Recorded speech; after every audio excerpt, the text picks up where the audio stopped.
To truly peel back the layers of the historical and contemporary reality of European corruption, exploitation, and systemic oppression, we must delve into the intricate web of interconnections that have defined global power dynamics.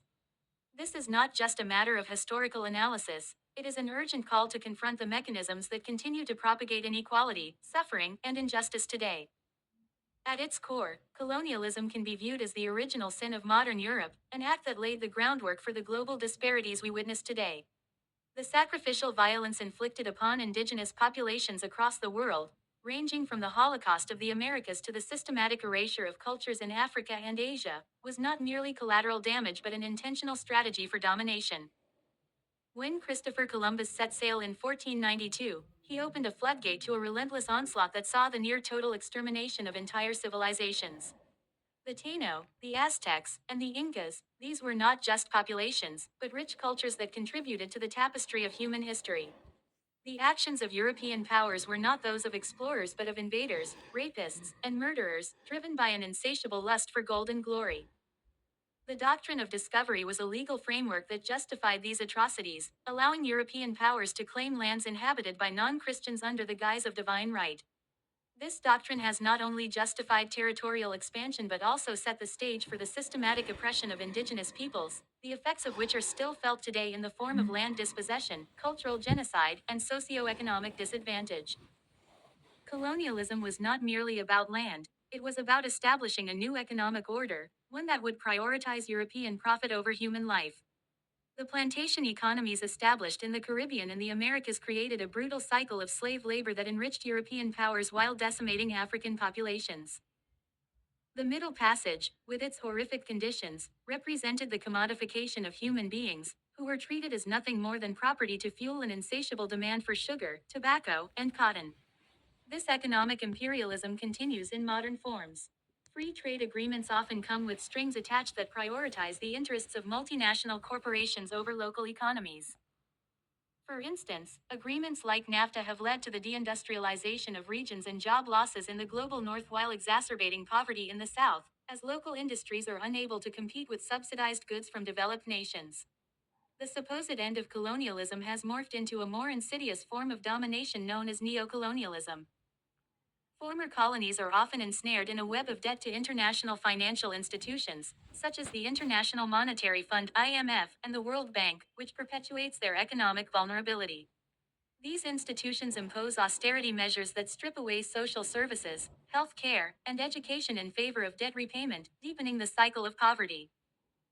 The language of development used by these organizations often disguises the reality that their policies serve to entrench existing power dynamics rather than uplift marginalized populations. Countries like Greece and Portugal, facing financial crises, found themselves subjected to severe austerity measures that devastated public services, while the same financial institutions that caused the crises were bailed out with public funds. This exploitation and manipulation reveal a predatory relationship where the economic decisions of powerful nations continue to dictate the fates of those they once colonized. The cultural violence of colonialism has left a profound scar on the identities of colonized peoples. European powers not only plundered resources but also erased histories and cultures, often forcing the adoption of foreign languages and religions. The cultural genocide experienced by indigenous peoples across the world manifests in the loss of traditional knowledge, languages, and practices. This cultural erasure is not a relic of the past, it persists in contemporary society through cultural appropriation. The commodification of non-Western cultures for profit, whether through fashion, music, or art, continues to strip these cultures of their significance, turning them into mere products for consumption. This dynamic not only reinforces the idea of cultural superiority but also perpetuates the systemic inequalities rooted in colonial history. The political structures in many European countries are deeply influenced by this colonial legacy. While Europe promotes itself as a model of democracy and human rights, the reality is often starkly different. The political landscape is rife with corruption, as corporate interests wield significant power over elected officials. In many cases, governments prioritize the interests of the elite over the needs of their constituents. The Bilderberg Group, Council on Foreign Relations, and other elite gatherings operate outside the realm of public scrutiny, crafting policies that align with corporate interests rather than democratic principles. The recent rise of populist movements across Europe can be seen as a response to a political system that has largely ignored the voices of ordinary citizens. However, these movements are often co-opted by far-right factions that divert attention from the underlying issues of inequality, corruption, systemic racism, leading to further divisions rather than genuine reform. The media plays a crucial role in perpetuating these narratives. Control over information allows the elites to shape public perception and maintain their power. The framing of issues such as immigration, economic inequality, and climate change often reflects the interests of those in power rather than the realities faced by marginalized communities. The concept of manufacturing consent, as articulated by Edward S. Herman and Noam Chomsky, illustrates how media serves to propagate the interests of the elite while sidelining dissenting voices. The relentless pursuit of profit leads to sensationalism and distortion, hindering meaningful discourse and perpetuating ignorance about the true nature of global power dynamics. The environmental crisis we face today can also be traced back to this legacy of exploitation. The industrialization that fueled Europe's wealth came at the expense of ecological balance. The relentless extraction of resources has led to deforestation, pollution, and climate change, with the most vulnerable populations, often in the global south, suffering the most. European nations, historically the largest contributors to greenhouse gas emissions, often shift the burden of climate action onto developing countries, perpetuating a cycle of inequality. While European countries push for sustainable practices, they frequently fail to hold corporations accountable for their role in environmental destruction. To confront these deep-rooted issues, we must engage in a comprehensive reckoning with the past and present. This involves not only acknowledging historical injustices but also actively working towards dismantling the systems that perpetuate inequality today. Reparations must be considered, not just as financial restitution but as a pathway to restoring dignity and justice to those who have suffered. This includes a re-evaluation of land ownership, the return of cultural artifacts, and investment in education and healthcare for marginalized communities. Decolonizing education is crucial. Curricula must reflect the complexities of history, acknowledging the contributions of colonized peoples and critiquing the narratives that glorify imperialism.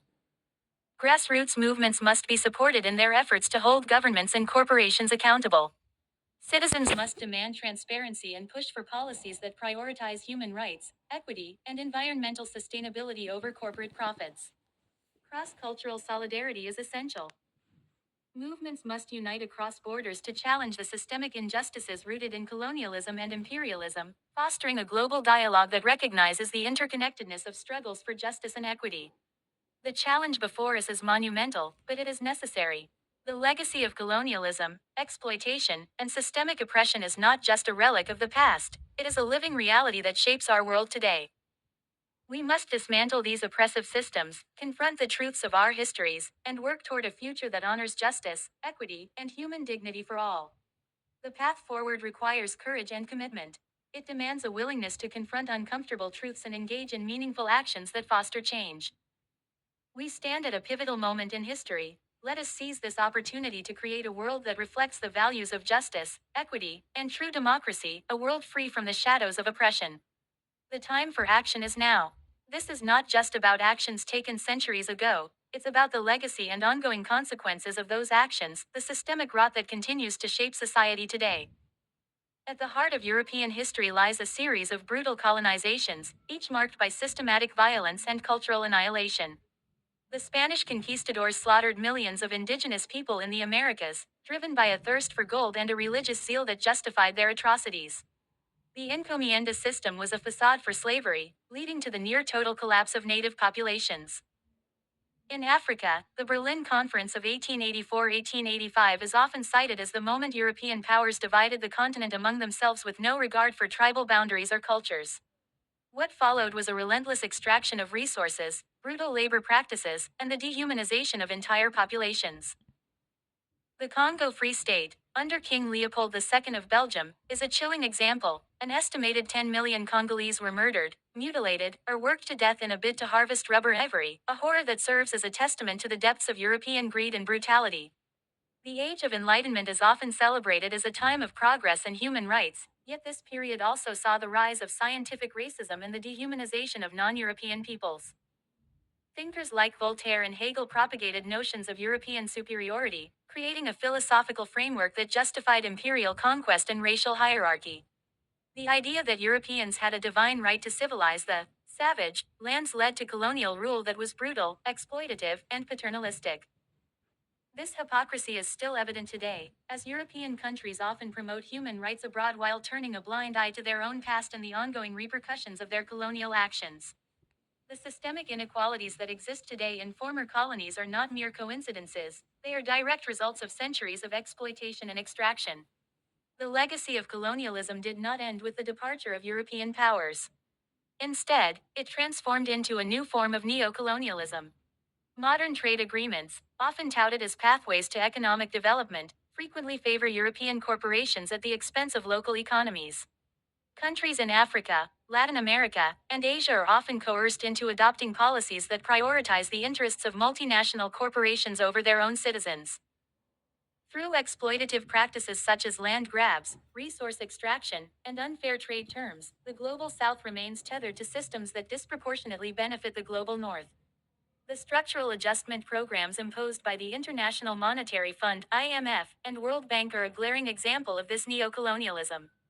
These programs, often introduced under the guise of economic reform, have devastated local economies, weakened public institutions, and exacerbated inequality. Privatization of essential services, from healthcare to water, leaves vulnerable populations at the mercy of profit-driven corporations, while the debts incurred through these programs lock nations into cycles of dependency and poverty. The environmental cost of colonialism and its modern incarnations cannot be overlooked. From the deforestation of vast swaths of land for monoculture crops to the pollution caused by extractive industries, the ecological destruction wrought by European powers has left lasting scars. Indigenous knowledge systems that once maintained a balance with nature were dismissed as primitive, leading to the unsustainable exploitation of natural resources. Today, as the world grapples with climate change, it is often the nations least responsible for the crisis, many of them former colonies, that bear the brunt of its impacts. Rising sea levels, desertification, and extreme weather events disproportionately affect these regions, yet the wealthy nations that have historically contributed the most to global emissions frequently evade accountability. Cultural domination remains another insidious legacy of European colonialism. The imposition of European languages, religions, and values has eroded indigenous identities and created cultural hierarchies that persist to this day. Educational systems in many former colonies are still rooted in colonial frameworks, perpetuating a sense of inferiority among local populations. Efforts to reclaim and celebrate indigenous cultures are often met with resistance or trivialized through cultural appropriation. For example, traditional practices are commodified and stripped of their spiritual or historical significance to cater to global markets.